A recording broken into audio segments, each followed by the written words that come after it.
இனிய காலை வணக்கம். அன்பு நண்பர்கள் அனைவருக்கும் நமது கனவுகள், ஏக்கங்கள் எல்லாமே என்னை மாதிரி ஒரு 62 வயதை தொடும்போது அப்படியே நிர்மூலமாகி நிதர்சனத்தில் அப்படியே ஓவரால் வீட்டுக்குள்ளே முடக்கி போடும்போது வாழ்கிற வாழ்க்கை எவ்வளவு சர்ச்சைக்குரியது, எவ்வளவு பிரச்சனைக்குரியதுங்கிறத என்னை போன்றவர்களால் மட்டும்தான் அடுத்தவங்களுக்கு வெளிக்காட்ட முடியும். ஏன்னா நிறைய கனவு கொண்டிருப்போம், நிறைய இயக்கங்கள் எங்களுக்கு.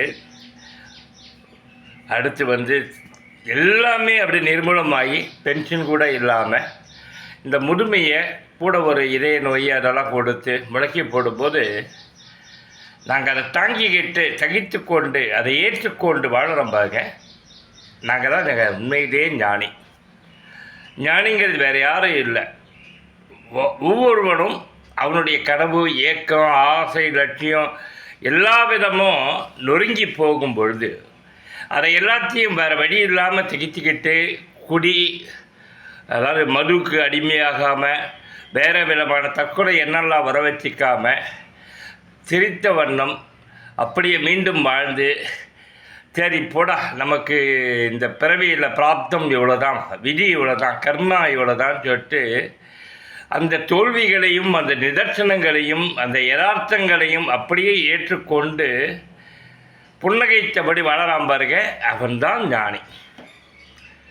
விழிப்புணர்வுங்கிற ஒரு வார்த்தை தான் எனக்கு ரொம்ப பிடிச்ச சொல் தமிழில்.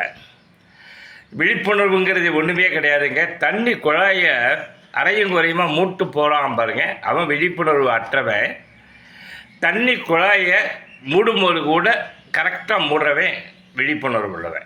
நான் அந்த விஷயத்தில் எல்லா நேரமும் விழிப்புணர்வு உள்ளவங்க இல்லைன்னா என் செல்ஃபோனை தொலைக்கிறேன். பஸ்ஸை விட்டு இறங்கும் போது ஃபோன்லாம் பத்திரமா பாக்கெட்டில் வச்சுருக்கலான்னு இறங்கியில் பார்த்துருப்பேன். அந்த மிட் நைட்டில் அசதி, உடல் அசதி, சோர்வு, நடுக்கட்டு. இந்த உலகத்தில் 90% பேர் அந்த தண்ணி குழையை சரியாக மூடாத விழிப்புணர்வு அற்றவங்க. இதுதான் அதனால் விழிப்புணர்வோடு வாழப்பாருங்க. அது வாழ்ந்துட்டீங்கன்னா பெரிய சாதனை. அவன் சிறந்த ஞானி. தோற்று போவதே இல்லையா விழிப்புணர்வோடு இருக்கிறவன். அந்த தண்ணி குழையை ஒவ்வொரு தடையும் சரியாக கரெக்டாக எந்த சிந்தனையும் இல்லாமல் மூடுறான் பாருங்க ஒத்த. அவன்தான் சிறந்த மனிதன். வாழ்வியலில், அனுபவத்தில், நிஜத்தில் வாழ்கிற மனிதன். நீங்கள் எப்படி? நான் அதில் கிடையாது. நீங்கள் முயற்சி பண்ணீங்களே.